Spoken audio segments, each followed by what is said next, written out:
Hello, everyone. I hope you all are fine and things are going well in your life.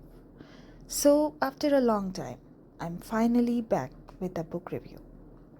I was posted in a remote area for work purpose with limited connectivity. So, it was a bit challenging to create content, but things are getting much better now. And I'm excited to welcome you all with Wordy Egos. Today, the book that I have selected is not only fascinating but also incredibly useful for anyone who wants to understand money better and make smarter choices. The insights in this book are practical, relatable, and something I believe everyone can benefit from. Whether you are just starting your financial journey or looking to refine your spending habits, so, without further delay, let's dive into the review.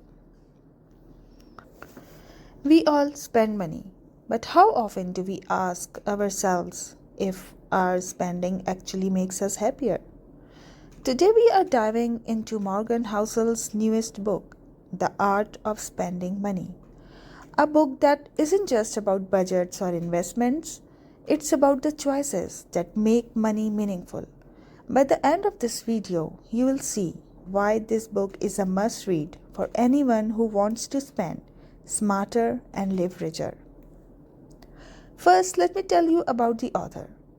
Morgan Housel is a renowned financial writer and behavioral economist. Many of you might know him from his bestseller, The Psychology of Money, where he explored the how and why behind wealth building decisions. In The Art of Spending Money, he flips the script and focuses on how we spend the money we have and how these choices shape our happiness and freedom.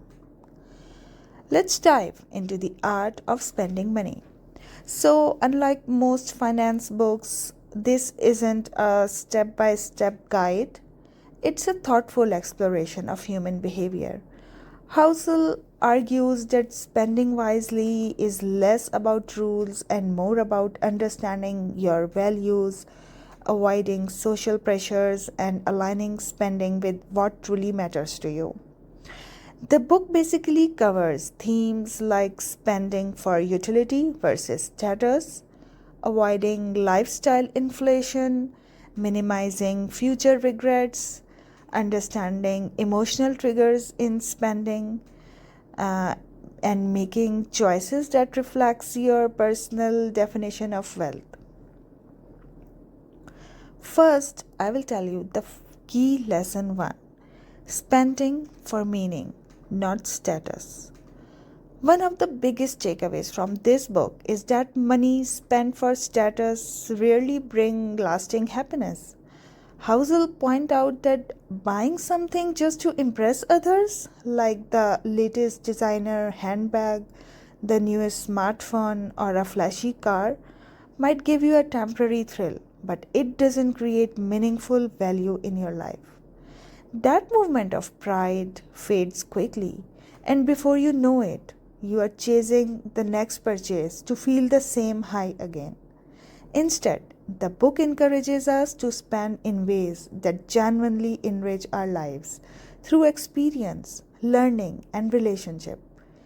Imagine taking a trip to a place you have always wanted to visit, learning a new skill that excites you, or hosting a meaningful dinner with friends and family. These are the kind of spending choices that creates memories, deepen connections, and give you stories to cherish for years, not just a fleeting sense of status. Housel even shares example of people who sold luxury cars and designer items to fund travel and personal projects, and they reported feeling far happier than they were accumulating objects just to show off. The key idea here is that true wealth isn't about what you can display on Instagram. It's about what you experience, learn, and share. Investing in your life through meaningful experiences and personal growth yields satisfaction that no material object ever can. Now jump into the key lesson 2. Minimize regret and social debt. Housel introduces a concept he calls social debt, the pressure we feel to keep us with peers, trends, or social expectations. It's that feeling when your friend buys a new designer jacket, your neighbors renovate their houses, or a colleague posts their luxury vacation on social media, and suddenly you feel like you have to do the same. When you spend money to match someone else's lifestyle, you are essentially taking a debt, not in a financial sense, but in emotional terms. And this kind of spending almost always leads to regret. The art of spending wisely, Housel explains, is about stepping back and asking yourself, does this truly matters to me or am I doing it for someone else's approval? For example, imagine two people with the same income. One splurges on a car just to impress coworker while the other invests in a meaningful hobby, a weekend getaway or a skill they have always wanted to learn. The first might feel a short-lived thrill but will likely look back with regret, while the second builds lasting memories and personal growth. Housel reminds us that our happiness doesn't grow by spending like others. It grows by spending on what genuinely matters to you. By understanding your own values and resisting external pressures, you can make financial choices that truly enrich your life rather than drain it. Let's move on to lesson 3, emotional awareness in spending. Spending isn't just a financial decision, it's deeply emotional. Housel emphasizes that emotions such as fear, pride, envy, and even nostalgia play a huge role in the choices we make with money. Think about it. How often have you bought something because you felt you should? Maybe to fit in, to impress someone, or to relieve a memory from your past, rather than because it truly adds value to your life. By becoming aware of these emotional triggers, we can start making intentional spending decisions instead of impulsive ones. For example, someone might splurge on a luxury watch to feel successful, like a mentor they admire, or buy a high end gadget because it reminds them of a happier time from childhood. While these purchases might provide temporary satisfaction, they rarely align with their deeper values or long term happiness. Housel encourages readers to pause, reflect, and ask themselves, does this spending truly enhance my life, or am I reacting to an emotional impulse? By doing so, we shift from spending out of habit, fear, or social pressure to spending intentionally on what genuinely matters, creating choices that bring lasting fulfillment rather than fleeting pleasures. So, how do you apply this? Housel encourages readers to identify the spending that actually makes you happy, avoid keeping up with the Jonases, make spending choices that minimize regret, reflect on your personal financial story and goals. The key is self awareness and intentionality. You don't need strict budgets, you need a mindset shift. Think of money as a tool for living in a meaningful life, not just accumulating wealth. Here are few quotes from the book I loved. Wealth is what you don't see: freedom, time, and options. The art of spending is knowing the difference between what satisfies a craving and what satisfies a life. Money is a tool. Use it to create value for yourself, not validation from others. These quotes capture the essence of the book. Spending is intentional, personal, and deeply tied to happiness.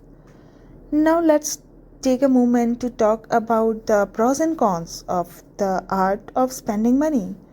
Understanding both sides help you decide if this book is right for you. Highly relatable and accessible. Housel writes in a controversial, story-driven style, making complex ideas about money and human behavior easy to understand. You don't need to be a financial expert to grasp his point. Focus on life satisfaction, not just numbers. Unlike traditional finance books that focus only on saving or investing, this book dives into what really matters: how your spending can bring happiness, freedom, and meaning. Practical behavioral insights. The book teaches you to recognize emotional triggers like fear, envy, and pride that influence spending decision, helping you make choices aligned with your value. Encourages reflection and intentionality. It is not about a strict step by step guide, but about thinking deeply about your priorities, values, and the life you want to create. It encourages self awareness, which can be life changing. Now, let's talk about cons. Not a traditional how to finance guide. If you're looking for a strict budget template or investing formulas, this isn't the book for you. It's more about mindset than technical step.